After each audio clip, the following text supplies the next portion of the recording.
DVD and Blu-ray update March 2024, part 2.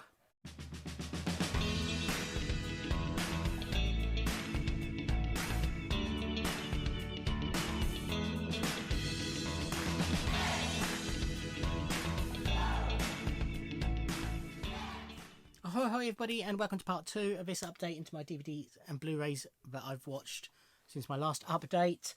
In case you haven't watched part 1, I will quickly say, sort of a New Year's resolution is to watch more of my DVDs and Blu-rays. I've got a massive to-watch pile, and last year I barely dented it. So this year, whenever possible, I am watching stuff. So hence a lot to show you, hence this being 2 parts. Okay. Peter Kay's Car Share, the complete collection. This was a Christmas or birthday present. Christmas, I think. 2 years ago, probably.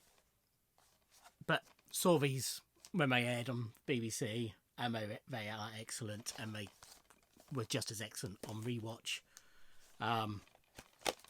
Yeah, just hilarious, but also beautiful at times as well. Yeah, love that series.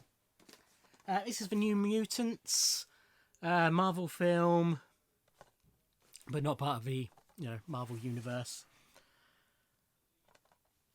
It was okay. So it's I was going to say school. No, it's more of a doctor's or a hospital for young mutants who are discovering their powers before they get taken on to go to what they think will be what's it called? Professor X's college. I can't remember what it's called now. But all is not as it seems. It was okay, but it just wasn't magnificent. The cast were fine. Maisie Williams, Anya Taylor-Joy, and some other people who I didn't really know, and Alice Braga was the Doctor. But it just lacked a certain something. So this is from my friend Craig Huntley, who gives me loads of DVDs and Blu-rays. Watch previous videos for more information about that. He used to do reviews for some websites, and one of which was DVD Times, and they used to send him preview discs for him to review, and he's passed some of those on to me. All I think from Arrow Films. And so this is one of those for House. Yeah, didn't love it. It was okay. So it's a horror comedy, but it's not horrific enough, and it's not comedic enough. It's really trying to be comedic, but it's just, I didn't find it particularly funny. It had a couple of moments, but it wasn't great. But it's basically about this haunted house, but it's just all far too slapstick rather than scary, and the special effects are a bit goofy. Yeah, as I say, it was okay, but I wasn't mad for it. I got a feeling I've got House 3 to watch, but I haven't got House 2 anywhere, but I might be wrong there. Bedknobs and Broomsticks, thought I'd pick this up for my Disney collection. I think it was on a, buy one, get one free, and use this as a get one free. It's a film I haven't watched since I was very little. It's not great. It has its moments. Obviously, Bobbing Along is a great song, but other than that, most of the songs aren't great. The football scene's quite amusing, but it's just trying to be Mary Poppins without succeeding, basically. As I say, it's okay, but it's not great. So for Christmas a couple of years ago, I got a box set of all of Elementary, and I'm working my way through that. It comes in 2 little sub cases, so I thought rather than wait until I've watched them all, I'll review the first 3 seasons while they're still relatively fresh in my mind. So Elementary is a modern retelling of Sherlock Holmes, similar to Sherlock in that it's a modern retelling, but completely different setup. So it's, for starters, set in New York. I was going to say Jude Law. I don't mean Jude Law. I mean Johnny Lee Miller plays Sherlock Holmes. So we have a female Watson, Joan Watson, played by Lucy Liu. So she's hired by Sherlock's father to be his sober companion, because after his breakup with Irene Adler, he completely went off the rails, although he was already a user, and became a hardcore drug addict. He's in recovery. She's being paid to make sure he stays that way and be there for him. He works as a consultant for the NYPD and, helps them with cases. And then obviously the story progresses through the seasons and she becomes his full-time colleague rather than his sober companion. It's basically just another police crime drama. However, Johnny Lee Miller is excellent as Sherlock Holmes. Lucy Liu is excellent as Joan Watson. For me, there's just not quite enough of Sherlock being Sherlock. They sort of try and put in, his brilliant moments and explain his deduction, but very often it's not really... It's hard to explain, but it doesn't quite feel like proper Sherlock Holmes deduction. It's more just general observation and having a lot of knowledge rather than putting two and two together, or putting two and one together. Well, adding up the wrong numbers to get to the right solution, like Sherlock Holmes would. It's sort of, I know what I mean. Sorry, it's difficult to put into words, but I know what I mean. That said, I'm really enjoying them. I'm now partway through series 4. I think I've got 2 discs left from series 4. And so far, there's ups and downs. Some stories are better than others, obviously. And every now and then they throw in a reference to the original Sherlock Holmes stories, or even do a twist on a Sherlock Holmes story. But yeah, yes, I'm enjoying them because I am a sucker for Sherlock Holmes. It's just at times it's not quite Sherlock enough. Sean Lock, Keep It Light. So I had all of Sean Lock's others live DVDs and absolutely love them. I just never got around to getting this one. Then when he died, I thought, I must grab that one, so I did. Brilliant. Sean Lock was a genius, just a hilarious comedian, so clever, and this was very funny. Greatest Showman. I'm sure most of you are familiar with this film. I was whelmed. It was okay. I enjoyed it. Performances were great. The songs are good. What I struggled with was the contemporary nature of a lot of the songs in the period setting. I didn't feel really worked. I think that was my biggest problem with it. Yeah, I would say that was it, really. That's what sort of took me out of the film too much. But otherwise it was fine. But I don't get quite all the hype about it. This is Kevin Smith's Silent But Deadly, the extended edition. So, big fan of Kevin Smith, both as a director and as a person. I'm part of the cult of Kevin Smith. He recorded this special for... Does it say on here who it was for?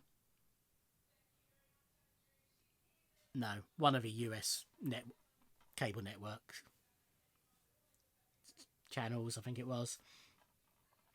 Of him doing his version of stand-up. Immediately afterwards, he had what's known as a widowmaker heart attack. He was meant to be recording 2 shows, and in between the 2, he had this heart attack. Luckily, he survived, but this is that show, and it sort of bookended with him briefly talking about what happened.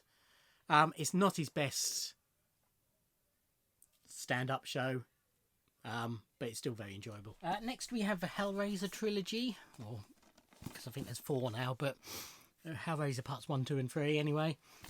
Picked this up from Arrow in one of their sales. They were okay. I didn't absolutely love them, but they were all perfectly watchable. Horror films, British horror films. Although the third one, I think, was American, was it? One of them was, anyway. Yeah, I won't go into too much detail about them, about what they're about, because they're the Hellraiser films. A, they're pretty well known, and B, it's 3 films, it'll take forever.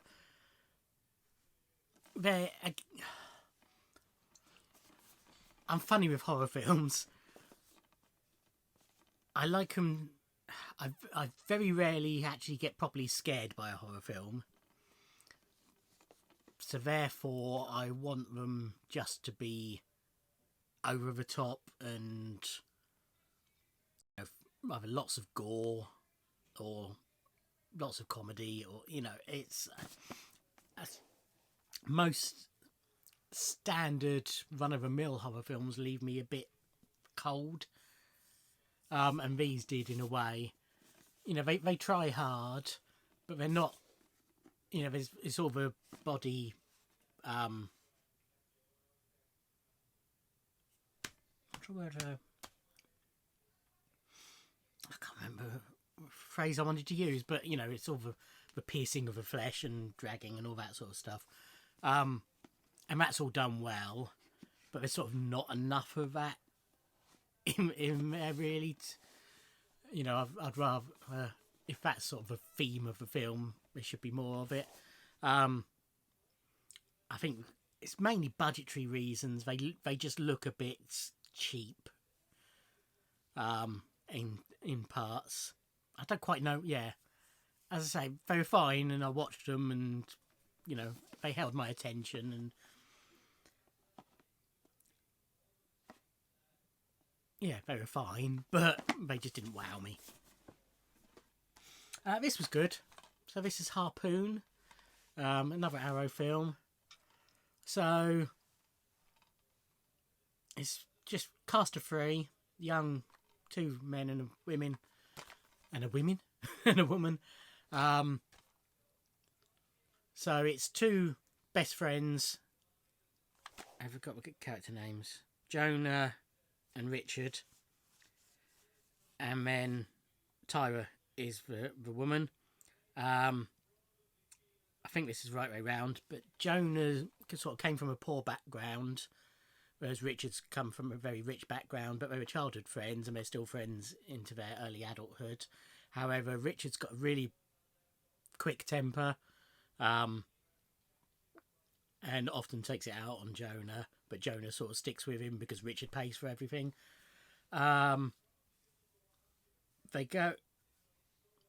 Richard accuses Jonah of having an affair with Tyra, beats him to within an inch of his life. Turns out, actually, they were planning.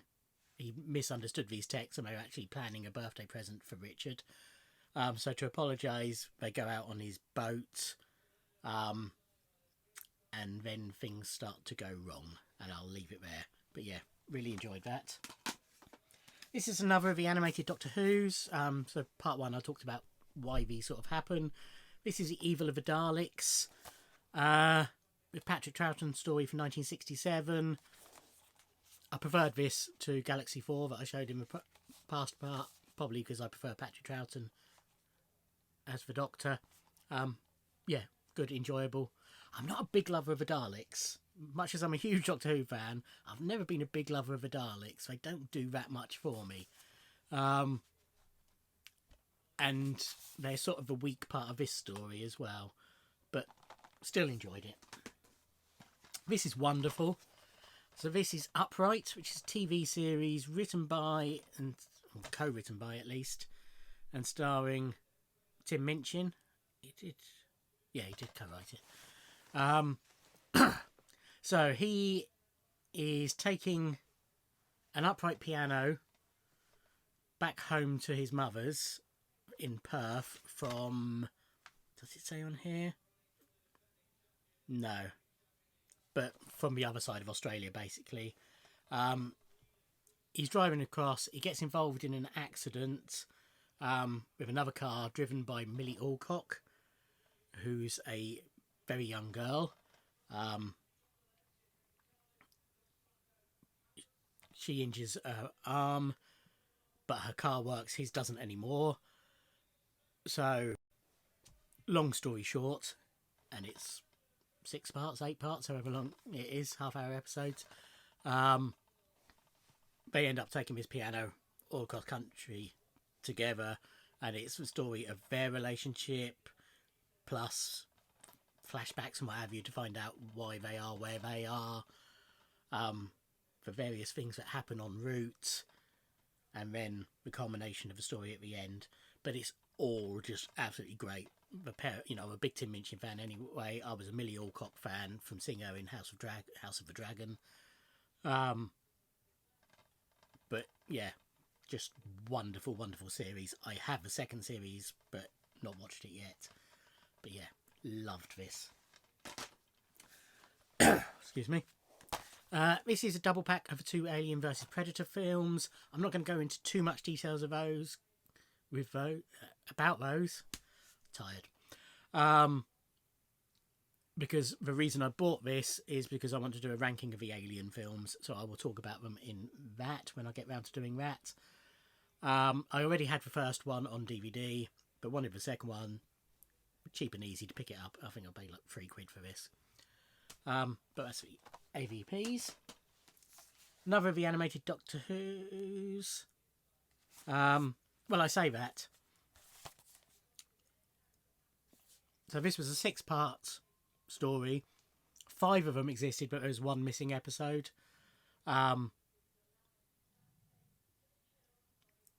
So they animated the lost episode and put it in. So this is more of a full release rather than an animated release, but it has got the animated story in there. This is the special edition. They had already released this on DVD, and I had it on DVD, but wanted the Blu-ray because there's extras on there that I didn't have, and I'm fairly completist on classic Who releases. But yeah, this is a good one. Excellent Patrick Troughton story. Really enjoy it. This is Sykes, the complete Sykes, or whatever you want to call it. It doesn't actually give it a subtitle, but this is a 12 DVD set containing all 68 episodes of the series Sykes. So this was released by the late lamented Network. They had previously released the first series on DVD, which I own, but then they released this complete set. The first series had been totally remastered and everything and looked great. They didn't bother doing the rest of them, so there's a big sort of seismic shift in the quality of the episodes, visually and less so orally, after the first series, but that's by the by.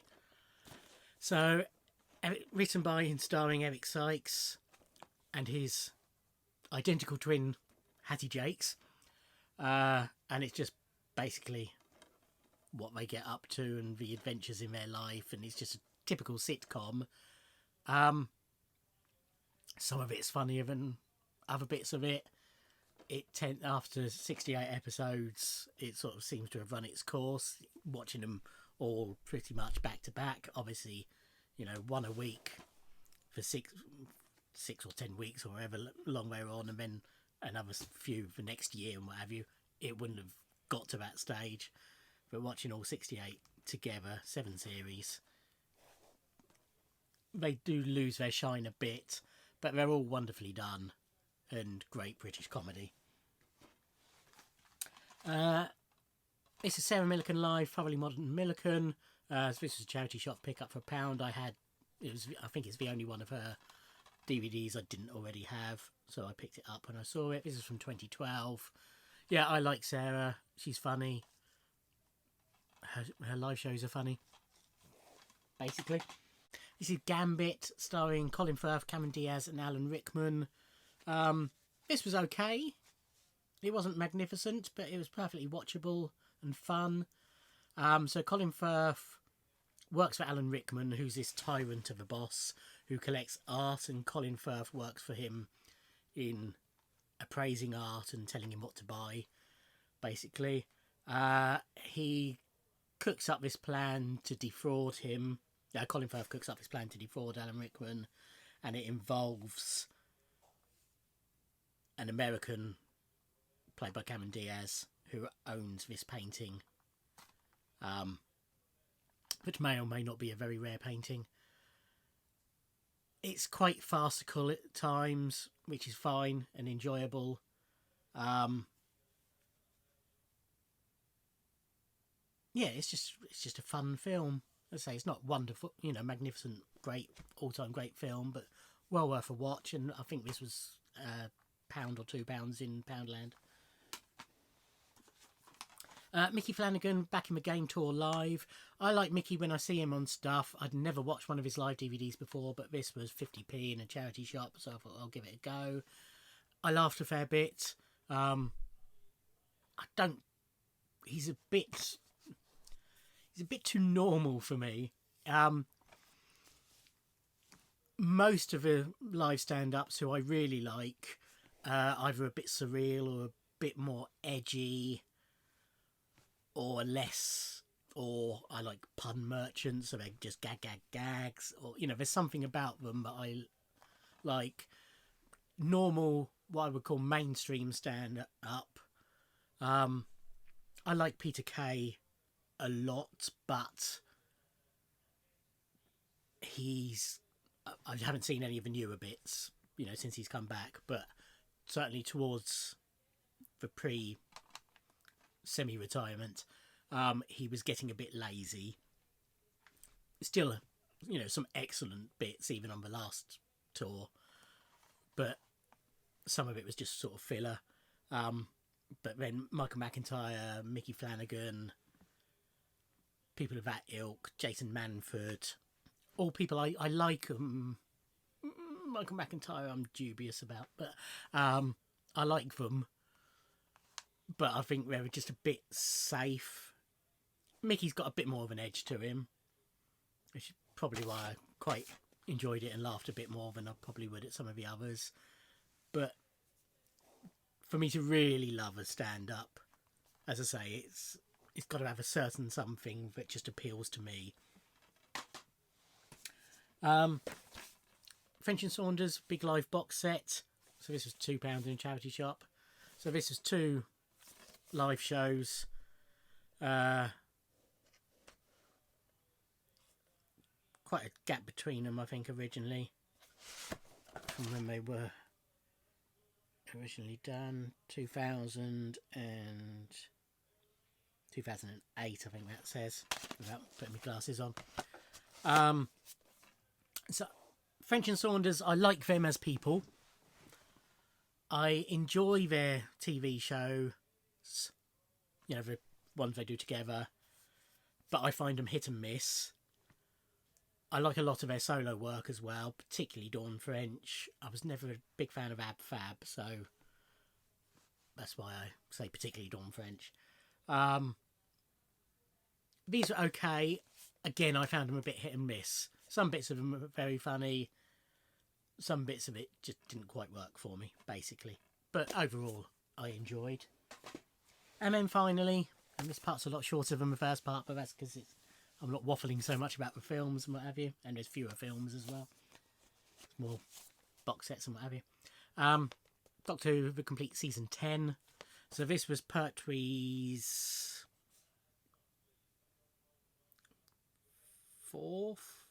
3rd or 4th, I think, season. This was the last season with Joe Grant. So this has got the 3 Doctors, Carnival of Monsters, Frontier in Space, Planet of the Daleks, and the Green Death. Pertwee, probably my second least favourite Doctor. I like him, and I sort of like what he does, but he doesn't often feel particularly doctory to me. Be more of the action-adventure hero. That's not what I want from the Doctor, or Doctor Who, or whatever you want to call the character. That said, these are good stories. Three Doctors has also got Hartnell and Troughton in. Hartnell was very ill at the time, so he only briefly appears in pre-recorded bits, but Troughton shares the story with him. Carnival of Monsters. So Pertwee's Doctor was the word went into my head. As I've explained on another video that I've recorded today, but I can't remember which, I've had a really bad week at work, working really long hours, and I am shattered. So my brain isn't working at full speed. Exiled, that's the word I was looking for. So Pertwee's Doctor was exiled to Earth when he took over the character, and he worked with Unit on Earthbound stories. This was the first series where he was allowed to roam free by the Time Lords. So there's a bit more, there's some travel elsewhere in this. But yeah, Carnival of Monsters is a good story. Frontier in Space is decent enough, and that goes into Planet of the Daleks, which, as I've already said, not a huge Dalek fan. Probably one of the better Dalek episodes though. And then the Green Death, which is an all-time great Doctor Who story, where we lose, unfortunately, the delightful Katie Manning.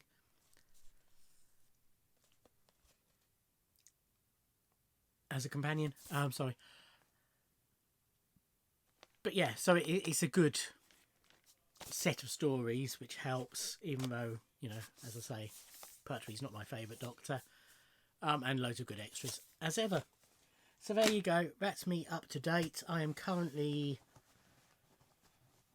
4/6 of the way through 2 pints of lager and a packet of crisps box set, and started, as I say, series 4 of 7 of Elementary.